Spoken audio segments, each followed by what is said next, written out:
Today, guys, we're gonna finish up all the nitrous stuff we had going on with the two cars. I still need, like I said, last time I still need to test the exoset, the Mini. Still need to do all the wiring. So let's get into it. Okay, so I'm back working on the wiring again.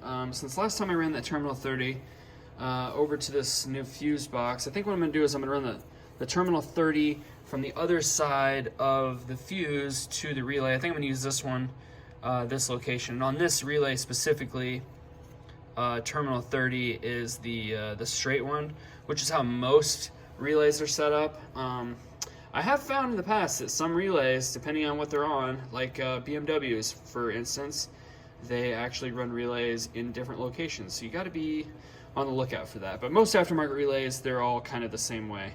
So I'm gonna get to running this wire to there and then continue on. So for wiring this up with these this fuse box that I got, like I said, it comes with like all these terminals and stuff, and these are like those small ones that you get for the fuses. And like I did with the box over there, I used this entire terminal, and then I had two wires that went straight to it. That way the entire section all is getting power, which I could have just done one wire. I did two just so it had better surface area. But essentially, if you wire it to one, then the entire thing is going to have power all times. So now, since I'm running terminal 30 specifically for that nitrous relay, we only want to use one of these. So I'm going to clip one of these off, and then on the other side they give you all these gold terminals for the relays, which are a little bit bigger, and they're all individual. And yeah, we're going to do that.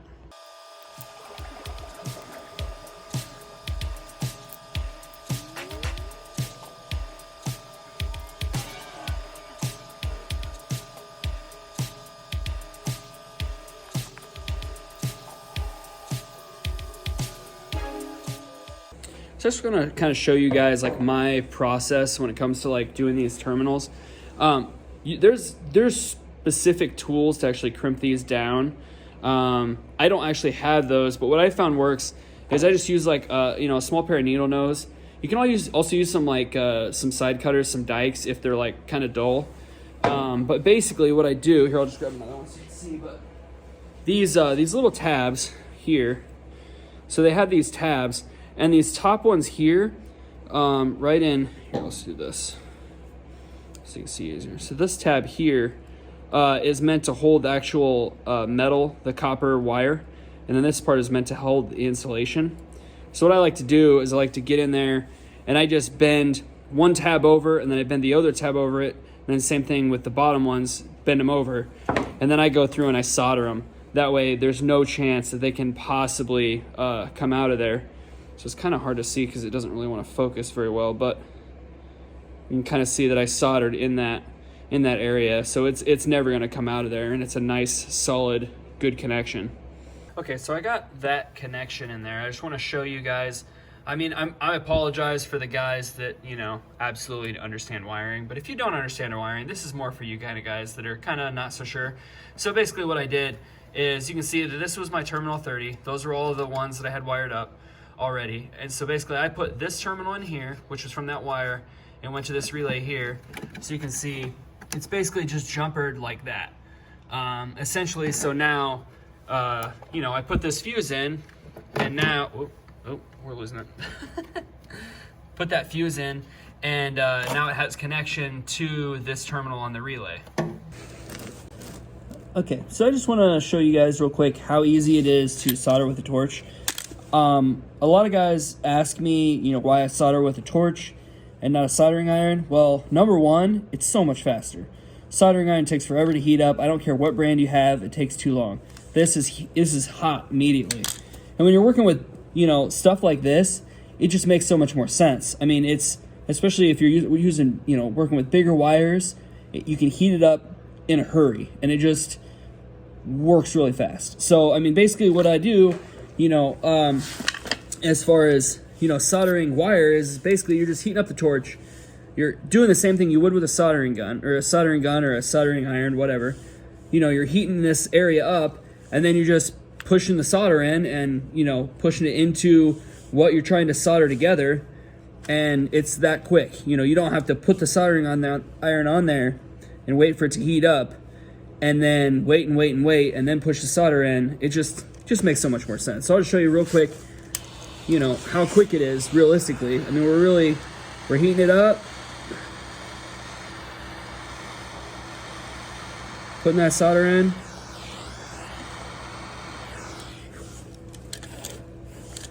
And it's that quick. And you can see, which is kind of hard to focus, but it's fully soldered into that joint. And yeah, it singed the edges a little bit, but I mean, we're putting it in a fuse box where nobody's ever gonna see it. And honestly, you know, I do the same thing, you know, I'm doing wiring, you know, on a harness or something, because most of, you know, 99% of the time, you're gonna put heat shrink on that. So it's covered up, it's gonna be insulated, it'll be fine. We're gonna do this last one. Get the solder out of here.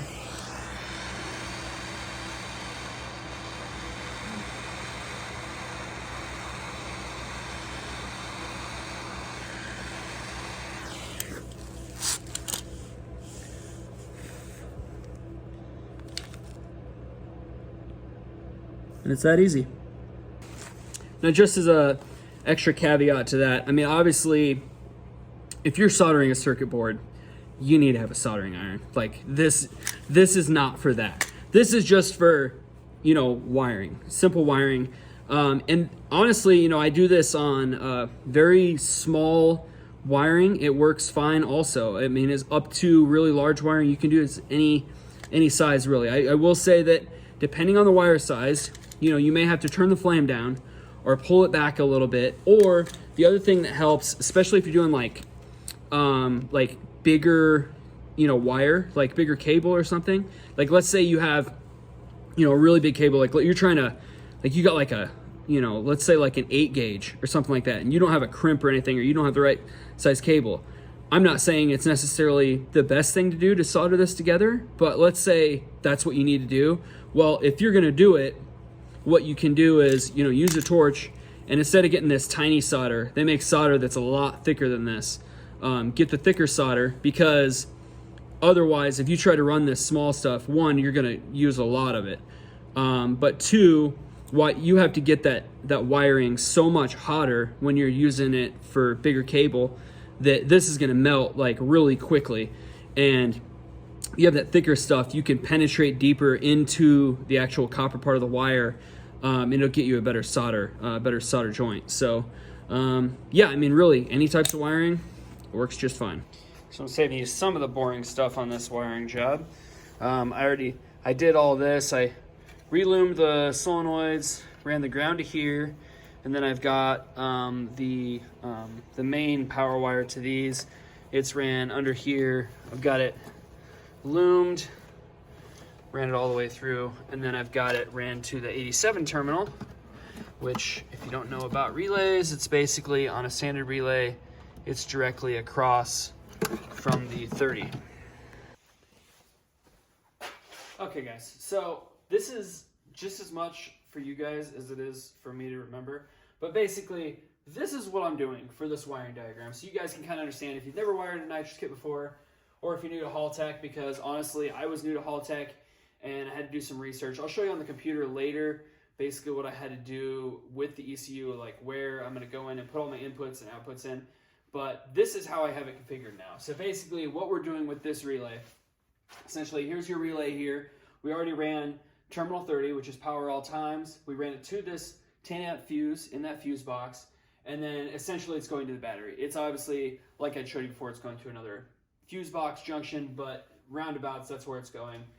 And then I ran this one here, which is the 87 terminal. So that's going to be power out after the circuit is completed. You're going to go 87. That's your power to the solenoids over here, and then obviously your ground for the solenoids. Now the other two are going to be the inputs and the outputs to the Haltech ECU. So you've got one of them is going to be power, and the other one's going to be ground, obviously. So what we have here is on the input side, we're going to be running from the Haltech ECU to the relay, and then we're also going to be adding another wire that's going to come in and tie in with those, and that one is going to be going to our arming switch, which I haven't figured out where I'm going to put it yet. We'll figure that out here shortly, But wherever that switch is going to go, it doesn't really matter. But that switch on the other side of it is going to go to 12 volt accessory power. So switch on, power on. So that'll apply power to the input on the Haltech ECU as well as the power on the relay. Now, by applying power to the input on the Haltech ECU, it then knows that the switch is armed, we're ready to go, and then I have to put in the parameters into Haltech where it has to meet certain circumstances before it'll allow it to work. For instance, this certain RPM or this vehicle speed or whatever, however you want to set it up, which I can show you later.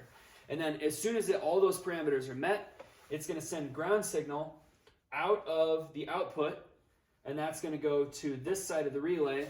And by going to that side of the relay, it completes your circuit here, which then is going to close this circuit here, which then sends power to the solenoids. As far as Haltech ECU, you can set the inputs and the outputs depending on how many you have left, what you've been using them for. You can set them to whatever you want. This one, I'm going to go with this input, which really doesn't matter for you guys, but I'm going to be going with the AV13, which is A17 on the pinout, which is going to be an orange red wire. And then on this one, it's going to be the DPO2, which is a violet and a black, I believe. It might be brown. I'll have to double check. And that one's going to be A1 on that pinout. So we're going to get to wiring this. I'll show you on the Haltech what you have to do as far as different parameters to set up, and let's get to it. All right, so we're going to go into some of this stuff on Haltech and kind of show you what you got to do. I've already got the Nitrous stuff added in, but I'm going to show you how you do that. You're going to go up into Enable, and you're going to go over until you see Nitrous. As you can see here, you've got Nitrous Enable, you got Nitrous Stage 1. Now, depending on what you're trying to do, you may need to add in a bunch of these other things. For me at the moment, all I need is Enable 1, Stage 1, because I'm only running one stage of Nitrous. Once you add those in and you turn those ones to the blue, you're going to notice you're going to have a bunch of faults up here because it's going to want you to add in what you're using for wiring and all the parameters there. So you're going to go over to the left, you're going to find Nitrous Controller, and then you're going to go to wiring. And this is the first thing it's going to ask you about. So this is basically, like we were talking about before, this is the output that's going from the relay to the solenoids, and that you have to pick what you want. And like I was saying before, I did the DPO2 on the A1, which is the digital pulsed output, I believe is what that stands for. So then you go into edit, and when you pull up edit, it allows you to choose, you have these various different outputs that you can choose from, and you're just going to click on that, and then you're going to go to OK. Now this one, I already chose this one. You can see it's highlighted down here, so I don't need to worry about that. So we're going to X out of there. Then we're going to go into Nitrous Enable, into wiring for that. Now this is our input on the other side. So this one is going to, same thing, you're going to go into edit, because yours will be blank. You'll have these various inputs to choose from. You can see there I chose AV13 input for that, and that one's all set up. So now, let's see, we're going to go to Nitrous Controller. Now this one has a lot of different things you can do with it, and depending on what you're trying to do with your Nitrous setup, you may need to change some other things. A lot of them are self-explanatory, and if you don't know, a lot of the times, you can just go over here and you can click on your help, and it'll give you, an idea of what everything does, and you can read through it. Now mine is going to be always active, so essentially that's going to mean that as soon as I turn the switch on, the manual switch, and it meets all these parameters, it's on. Now you can change it to any of these other ones. You can change it where it comes on for various speed, or when the clutch switch is doing whatever it wants to do, or you can have a race timer so it times down before it comes on, yada yada. So we've got coolant temperature, you've got all these other various things. A couple of the ones that I had to change were like minimum map, maximum map, because the default was like basically at idle, which obviously we don't want nitrous coming out of idle. So you want to make sure that you're going to change your vacuum for your minimum. You want it to be close to wide open throttle, which I put it at -1 psi, which is pretty close to wide open throttle, and then my maximum as 1 PSI. Obviously, this isn't turboed, but it'll keep me in the parameters. So then you've got what the minimum RPM is. You want it to come on, so it has to reach this RPM before the nitrous comes on. So for the moment, I set it at 4,500. I may end up changing it later. You've got maximum. Preferably, you're going to want this nitrous to turn off before you hit the rev limiter, because if you're on the rev limiter and you're spraying nitrous, that could be a problem. So I'm going to shut it off at 7,700. I have mine set at 7,800 for the rev limiter. Minimum TPS, we want to hit at least 80% throttle before it comes on. Yeah, that sounds about right. I mean, I might actually change this to a little bit higher, maybe put up to 90% at least. We'll change that later. This is just kind of a walkthrough because I don't have it plugged into the car right now. So disable during limiter. Yes, we don't want it spraying nitrous on the limiter. That's a good thing. The main rev limiter offset. You can read in here. It's basically, this is when you want it to shut off, preferably, it's just a bunch of fail-safes. Basically, you want it to shut off at least 250 RPMs before the rev limiter, whatever the rev limiter is set on your other main limiter page. That's what it's going to do. I don't know what that is. Go away. So then the other thing you're going to have to turn on is ignition correction. When you do that, it gives you the overall ignition correction page, which is going to be over here. You pull that up. Now, this is overall, when the nitrous is on, how much timing do you want to pull? How much do you want to add? Clearly, we don't want to add timing. We want to pull timing when we're on nitrous, so we're going -2. So while the nitrous is on, it's going to pull 2 degrees of timing all the way across the board while it's on. Let's go back to the nitrous controller. I'm running a wet kit, so I don't need fuel correction. I mean, I can if I want to fine tune it, but I'm going to be tuning it with jets to get it roughed in. If for some reason I see that I can't quite get it exactly the way I want it, I might go in and mess with fuel correction, then it'll give me another table just like that one so that I can add or subtract fuel. Now this one here, I also modified this one. The ignition off delay, let's pull this over so you can see. Ignition off delay. This one, it's that ignition correction that we added before, the -2 degrees. It's going to keep that one active even after the conditions are over, all of these conditions. So basically, once the nitrous should be shut off, it's going to continue to keep that timing off, or that timing pulled, because even though your nitrous solenoid's shut, that doesn't necessarily mean you don't have nitrous in the intake manifold. And you may want to pull the ignition for a certain amount of time so that you don't blow your shit up, essentially. We don't want too much timing when there's a whole bunch of nitrous in there. For the moment, I just put it at 1 second. I'll play around with that, see what works best for me. But for the moment, that will work. And you've got all these other things you can work with. Target AFR. That's another fuel correction thing. I'm not worried about that one. It's basically, it's going to set it to, here, let's just turn it on so you can see it. Target AFR.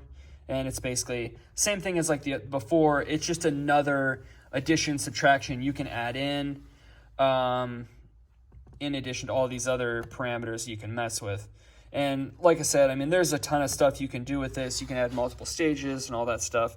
It just really comes down to what kind of stuff you're doing with your kit. You can go into nitrous enable. You can also add in more conditions if you want. I can add in, I mean, obviously I already have an RPM thing in the other one where it's, it has to be greater than this.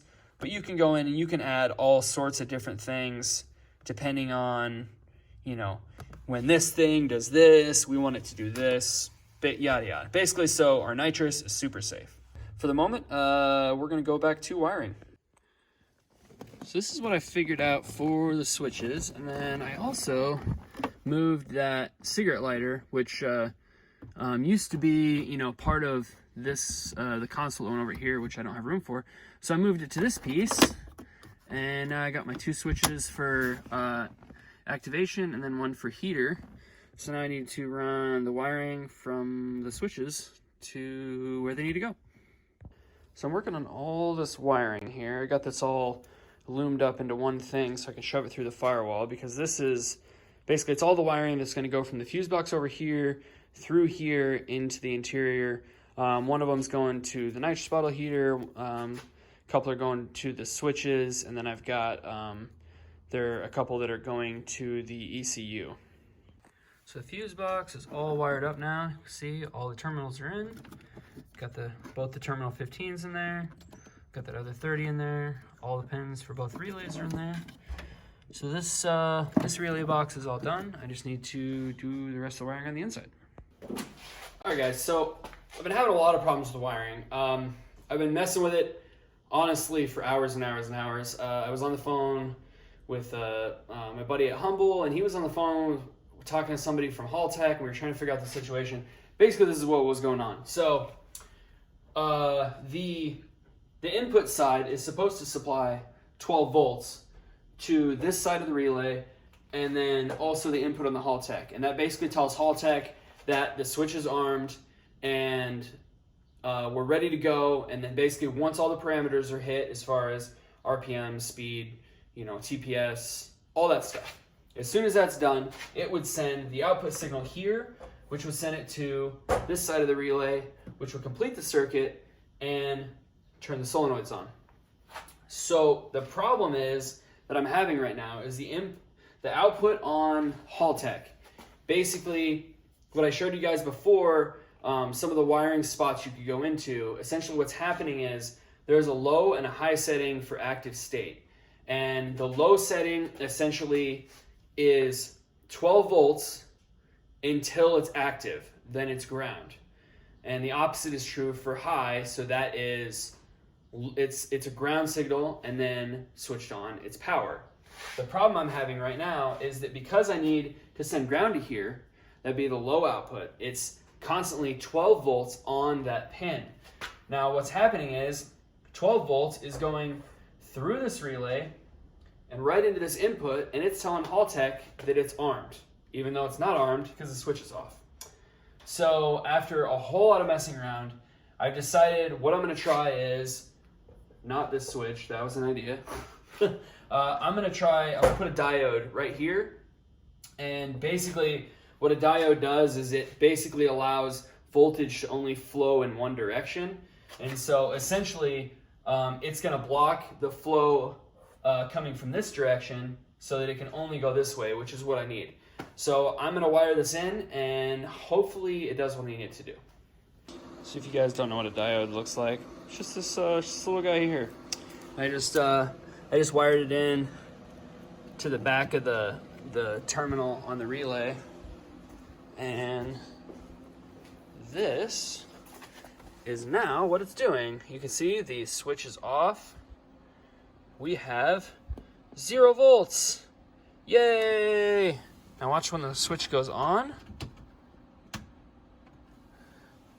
We have power. Hell yeah.